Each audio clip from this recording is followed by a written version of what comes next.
Bonjour à tous, ce matin on va vous faire une petite vidéo pour vous présenter un exemple type d'échauffement et d'échauffement sprint. J'insiste bien sur le mot sprint parce que cet échauffement il va être vraiment spécifique pour des efforts à intensité élevée. Le principe c'est que vous compreniez toute la démarche à faire dans un échauffement avec plusieurs phases qu'on va vous décomposer. Une première phase plutôt axée sur la mobilité, une deuxième phase sur l'activation, une troisième phase plutôt sur le stretching dynamique et après on vous refera une autre vidéo mais cette fois sur les gammes athlétiques. De cette manière vous allez avoir un protocole complet d'échauffement pour le sprint. Ces exercices ne sont pas des exercices exhaustifs, vous pouvez choisir les exos que vous voulez si vous en connaissez d'autres, c'est juste pour que vous soyez imprégné de l'idée derrière tout ça. Ensuite, bien évidemment, c'est un échauffement type sprint pour des sprinteurs et je dirais même pour des sprinteurs plats, pas pour des hurdlers. Des hurdlers vont s'inspirer de cet échauffement mais vont rajouter des exercices un peu plus spécifiques pour le franchissement des obstacles. Si vous faites une séance de type aérobie, inutile de faire toute la partie activation ou même certaines gammes spécifiques au sprint. Vous pouvez vous contenter de la partie activation qui elle va avoir un objectif plutôt de réveil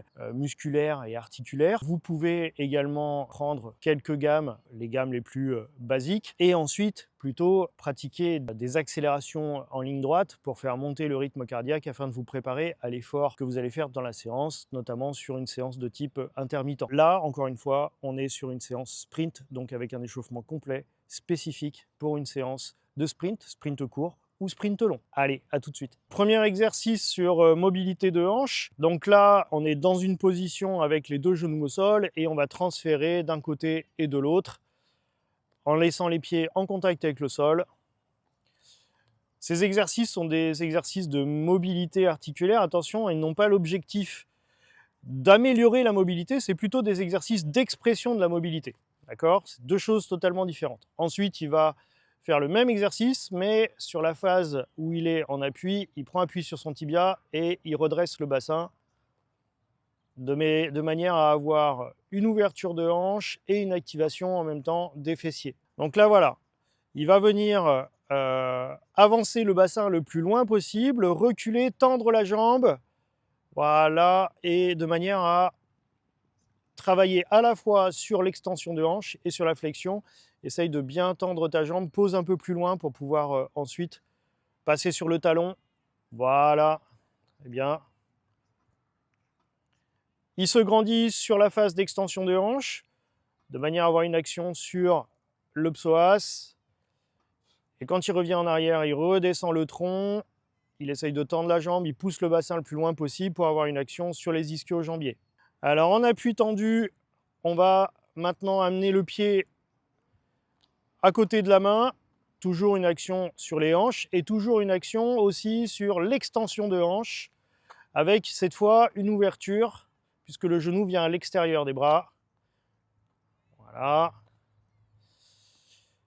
Là maintenant, il va maintenir la position et une fois que le pied est au niveau de sa main, il enlève sa main et vient effectuer une rotation.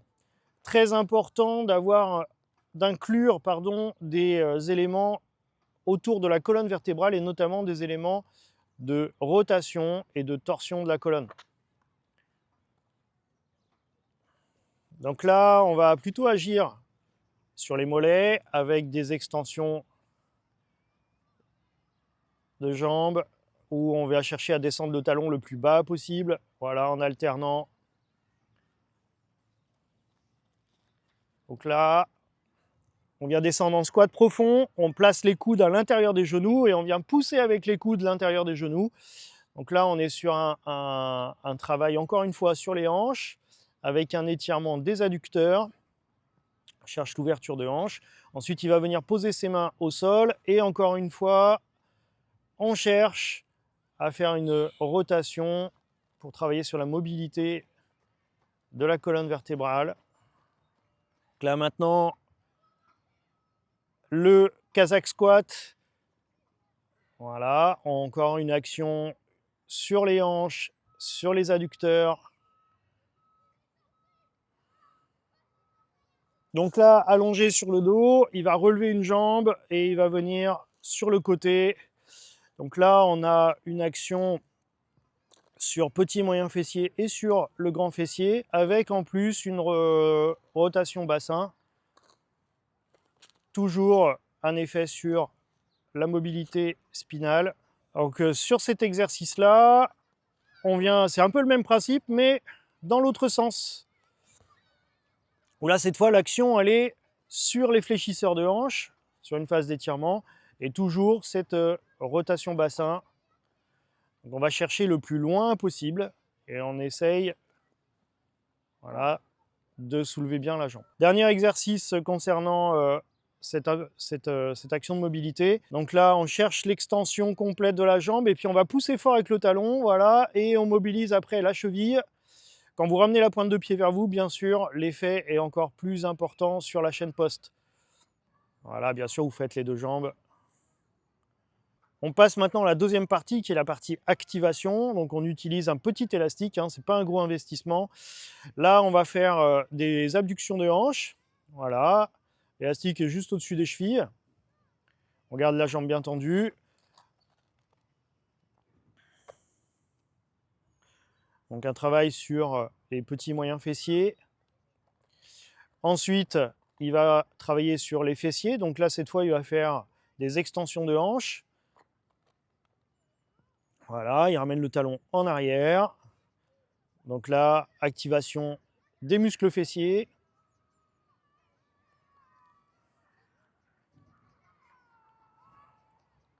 Ensuite, il va travailler sur les fléchisseurs de hanches. Donc là, cette fois, en gardant la jambe tendue, il va ramener la jambe vers l'avant. Voilà, ici.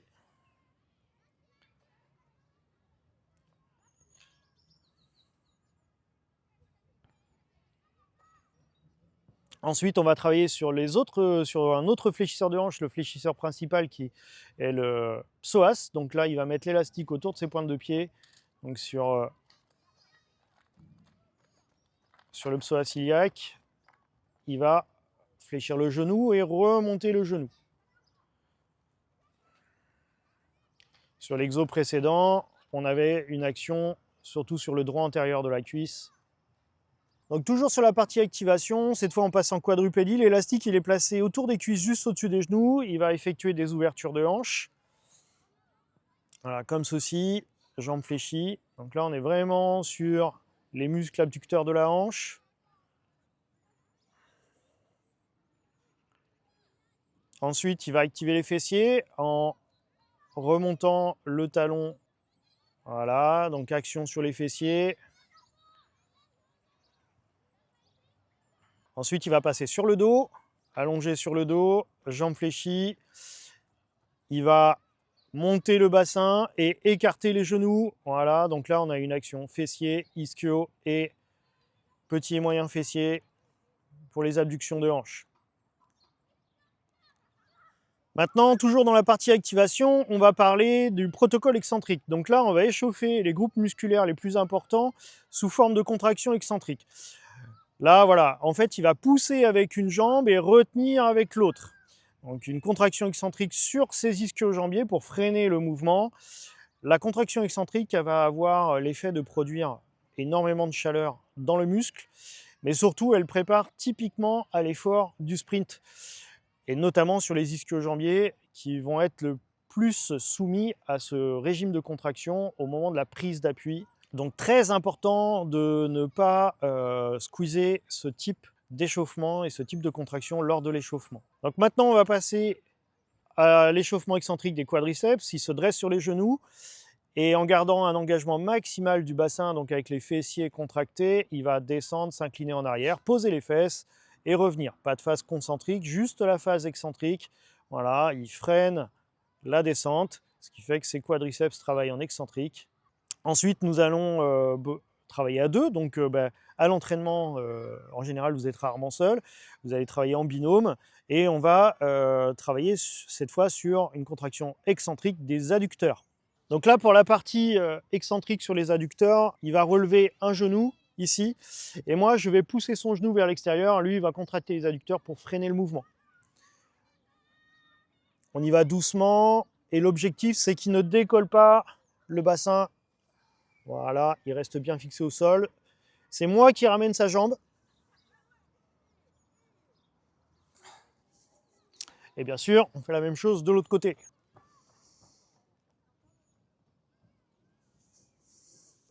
Vous travaillez en fonction de sa souplesse.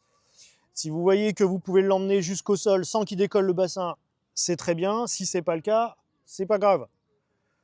L'objectif, c'est vraiment qu'il vienne contracter ses adducteurs pour freiner.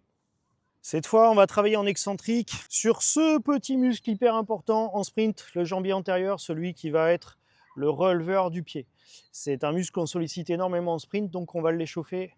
Et pour cela, il va prendre appui sur les talons, remonter les pointes de pied. Moi, je vais appuyer sur ces pointes de pied et lui, il va freiner la descente.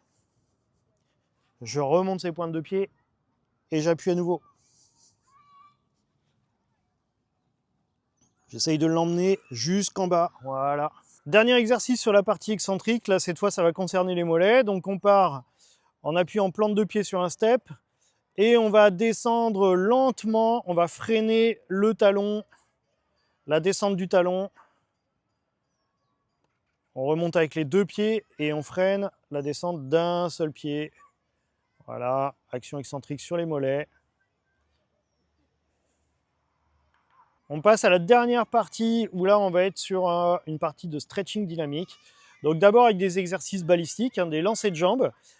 Attention, c'est pas juste je lance ma jambe, c'est un mouvement qui doit être contrôlé. Ça veut dire qu'à tout moment, il doit être en mesure de l'arrêter. Très bien. Maintenant avec ouverture de hanche. Voilà.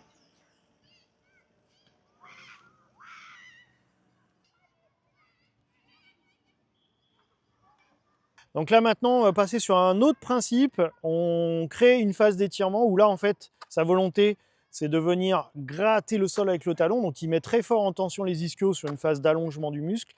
Et ensuite, en se redressant, il vient fermer très vite, donc une contraction concentrique très rapide. Donc là, vous l'avez compris, c'est un échauffement pour les ischio-jambiers. On va faire le même principe pour les quadriceps. Donc là, il prend son talon, il ramène le talon vers la fesse, il descend, il provoque l'extension de hanche. Voilà, encore, voilà. Et quand il se redresse, il contracte les quadriceps, donc ça provoque l'extension rapide de la jambe. C'est pas juste je relâche mon pied, je laisse tomber, c'est lui vraiment qui a l'intention de tendre sa jambe très rapidement. Voilà.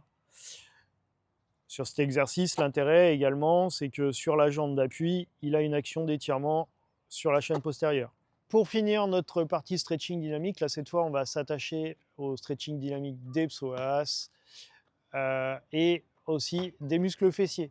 Donc je prends mon genou, je tire très haut vers moi, je m'auto-grandis, donc on va avoir une action de stretching sur les grands fessiers.